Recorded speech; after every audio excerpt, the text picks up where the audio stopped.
Track 2. The Old Stone House. You are now standing in the oldest house remaining in the original city limits of Richmond, as well as downtown Richmond's only surviving pre-Revolutionary War home. You are in the heart of the Richmond Poe knew.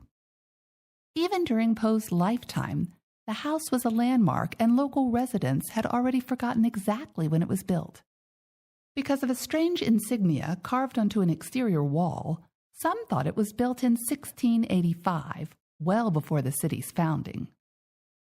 As the story was passed down from the first known owners, the house was built by Jacob Edgar in 1737, about a year before Edgar actually arrived in Richmond. Some believe it was built in 1739, because the lot on which the house stands was purchased in 1737 under the condition that a permanent structure would be built on it within 2 years.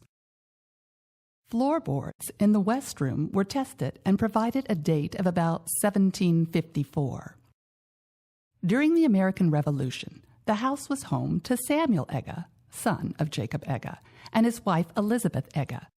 In 1781, Samuel Edgar left the house to serve as commissary to the Continental troops under the command of the Marquis de Lafayette.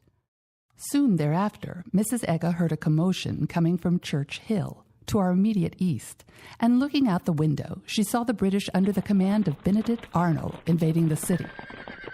This house was one of the few that escaped the fire set by Arnold's men.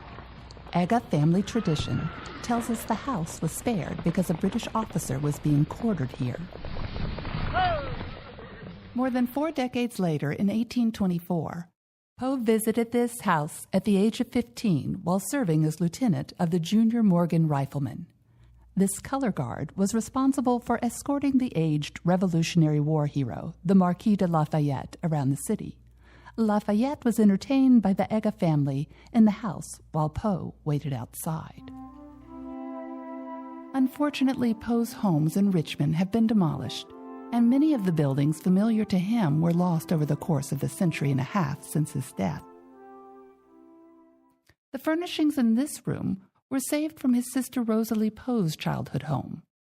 On one end of the room, you will see the pianoforte Rosalie once played.